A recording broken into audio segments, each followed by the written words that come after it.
Baada ya mechi ya Dodoma Jiji dhidi ya klabu ya Simba kwenye uwanja wa Jamhuri pale Dodoma, miongoni mwa matukio ambayo yamezungumzwa sana ni tukio la Abdi Hassan Banda kuweza kuanguka kwenye ile machela wakati akitolewa na matabibu kwa ajili ya kwenda kupata matibabu, akiwa ameonekana amepata majeraha.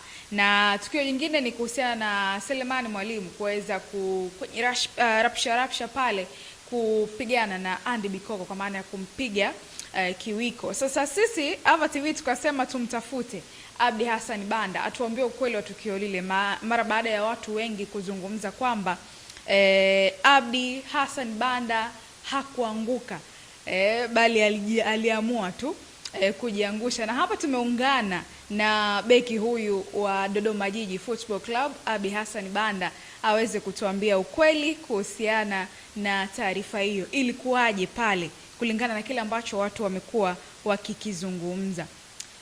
Abdi Banda, habari yako? Habari yangu sijui. Sisi tuko vizuri, bila shaka uko Dodoma hapo ukiendelea kupata zabibu.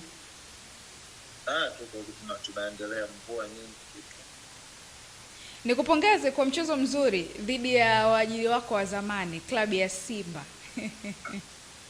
Na asante. Mechi ilikuwa nzuri, mechi ilikuwa ngumu. Lakini mwisho wa siku tuliingia pale kwa sababu ya kutafuta matokeo. Kwa hiyo alama ambayo tulipata siko tunatusogeza. Kwenye maandalizi ilikuwaje?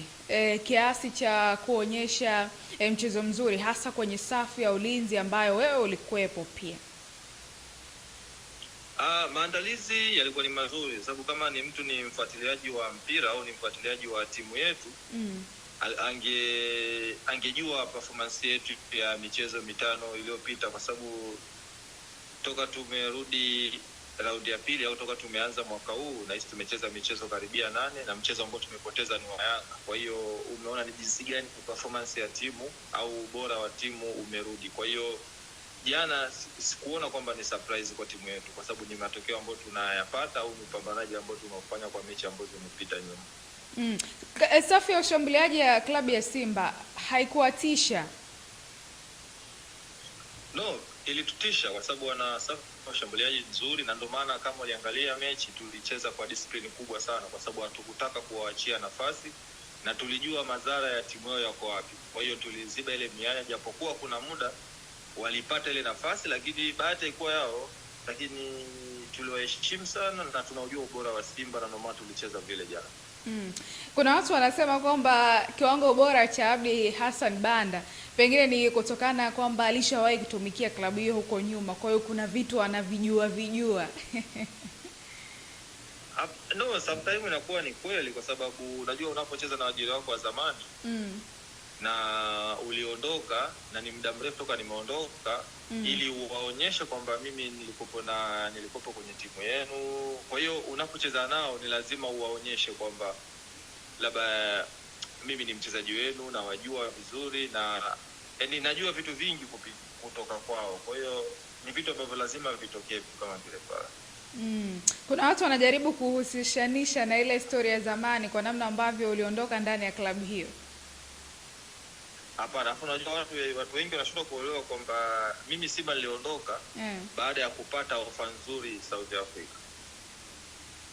Kwa hiyo haihusiana, kwa sababu mimi Simba hawakuniacha, mimi Simba sikuondoka nao kiugomvi, mimi Simba niliondoka baada ya kupata ofa nzuri South Africa. Na toka nimeondoka Simba ni almost miaka 9 sasa hivi.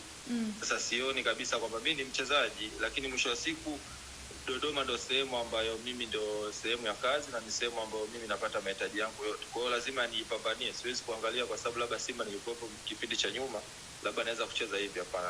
Angalia sehemu ambayo ni kwa sababu mimi ni mfanyakazi. Leo nitakuwa Dodoma, kesho nitakuwa timu nyingine na nitakuja nitacheza na Dodoma, nitawafanyia ambavyo nawafanyia Simba. Kwa sababu napambania sehemu ambayo nawafanyia kazi.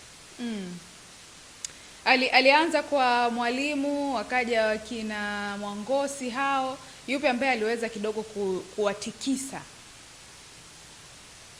Yaani kiufupi Simba wana safu nzuri sana ya ushambuliaji, kwa sababu hawachezi mtu mmoja mmoja, wanacheza teamwork.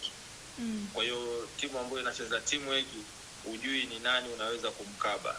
sababu kama je uliangalia kwamba mwisho wa siku ulipopo ujui labda Mkabe Chama Mkabe mchezaji wao namba 10 anayevaa jezi namba 10, mawinga wao ni wazuri, na ukija ukiangalia sababu aliingia Mpanzu. Kwa hiyo walipokuwa na timu ni nzuri, kwa hiyo safu yote ya ushambuliaji kwa ni nzuri, na ndio maana kama unaangalia tulitumia nguvu kubwa sana kucontrol au kupambana nao, kwa sababu unapocheza timu kama Simba lazima utumie nguvu ya ziada.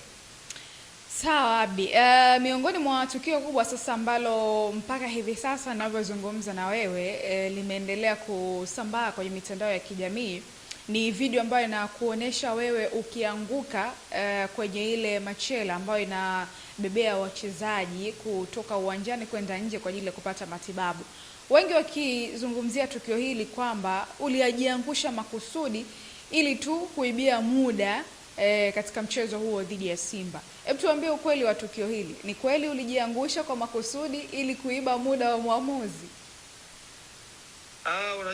Unajua mpira ni burudani Mpira ni burudani, alafu mpira ni mipango. Unajua mchezaji mkubwa yoyote lazima ajue mipango ya kucheza ule mpira, sababu mpira sio kucheza peke yake. Kwa tukio la jana ile ilikuwa ni mind game tu, wala si nikawatia lawama wale wauguzi wale kuja kunibeba wakaonekana wameniangusha. Hapana, ni mind game tu ya mchezo, na ni kuwachanganya Simba, kwa sababu kwa muda ambao ulikuwa unafanya vile vitu ilikuwa ni muda ambao ulikuwa unahitaji matokeo, kwa hiyo unawachanganya kwa kiasi fulani, lakini ilikuwa ni mind game tu, wala ilikuwa kitu serious sana.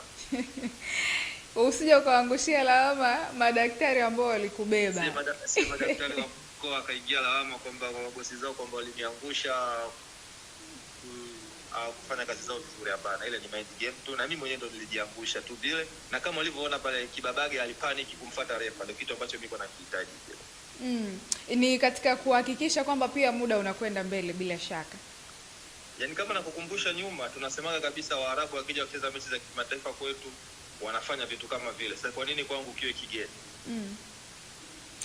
Ni vitu ambavyo vipo, yani vipo ambavyo unaibia muda wa referee, unaibia muda wa kumchanganya mpinzani wako anahitaji matokeo, ni vitu ambavyo unatakiwa kufanya vitu kama vile pale. Ni vitu ambavyo vipo kwenye mchezo, na ni wachezaji wachache ambao wanaweza kuvielewa vitu kama vile pale. Na pengine ilikuwa ni maelekezo kutoka kwa kocha Josia, ama ni wachezaji tu kwa siku ya jana mlijikuta mkifanya vitu ambavyo ni mind game kama ambavyo mwenyewe umesema?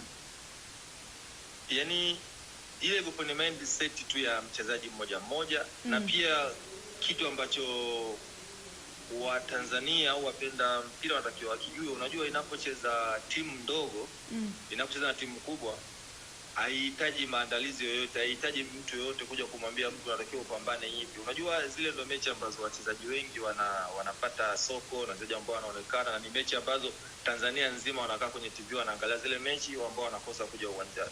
Kwa hiyo zinapokuja mechi kubwa kama zile, hakuna kiongozi, hakuna kocha atakwambia fanya hivi. Ni mchezaji yeye mwenyewe, kwa sababu anajua hizi ndio mechi ambazo watu wengi wanazitazama, kuna maagenti wanaangalia, kuna watu wanakuja uwanjani kuangalia. Kwa hiyo zile ni mindset tu ambazo za mchezaji mmoja mmoja, na ndio maana nikakwambia kwamba sio kila mchezaji anaweza kuelewa au anaweza kupoteza muda kwa design ile. Sawa, wapo pia ambao wanajaribu kuhusishanisha na maamuzi ya mwamuzi kwamba wachezaji mlishajua kabisa kwamba huyu mwamuzi wa leo sio wale waamuzi wakali kwamba ukifanya kitu anaweza kukupa adhabu hapo hapo. Hapana, unajua ni mwamuzi ambaye alichezesha mechi vizuri na aliweza kuicontrol, lakini hata sisi wachezaji tulikuwa tuko makini sana, kwa sababu unapocheza timu Simba na Yanga ni timu ambazo zinatafuta advantage ndogo sana kukuadhibu. Kwa hiyo lazima uwe makini kwa dakika zote 90. Kwa hiyo refa alikuwa makini, na ndio maana nikakwambia kwamba kuna moment ambazo ukizifanya uwanjani refa hawezi kuja kukupa kadi. Kwa sababu kama ile tukio ambalo nimefanya mimi, refa hawezi kujua kama mimi ndo nimejiangusha au mimi ndo nimeanguka makusudi. Lakini mwisho wa siku refa alichezesha vizuri, mechi ilikuwa nzuri na tulipata matokeo ambayo tuliyastahili. Mimi nikushukuru sana kwa muda wako Abdi Banda, na imani wa Tanzania wengi watakuwa wameelewa sasa kile ambacho ulikikusudia pale. Mimi napenda tu niombe radhi wa uguzi, kwa sababu nahisi wa Tanzania wengi wanaweza wakawalaumu, au uko kazini ambapo wapo wanaweza wakalaumia kwamba hawajafanya kazi yao vizuri. Lakini walifanya kazi yao vizuri, lakini ni mindset tu ya mchezaji, na niliangalia tu kila mtu yuko pamoja, niangalia mimi ndo nikafanya tukio ile pale. Kwa hiyo ni kitu cha kawaida tu mchezoni. Nikushukuru sana Abdi Banda, mpaka wakati mwingine tena. Asante sana. Naam, mwanamchezo huyo ni beki wa Dodoma Jiji Football Club hivi sasa, beki wa zamani pia wa klabu ya Simba. Kwa wakati huo mwenyewe amezungumza hapa, miaka 9 imepita tangu alipoitumikia klabu ya Simba, na ameweka wazi kile ambacho kilitokea wakati ambapo anaanguka kwenye machela. Je, alianguka kwa makusudi ama aliangushwa na madaktari? Na imani utakuwa umeelewa sasa kile ambacho amekikusudia na jinsi ambavyo walikwenda kupata matokeo hayo ya alama moja dhidi ya klabu ya Simba. Endelea kufuatilia exclusive za Ava TV. Mimi ni Latifa Anafi.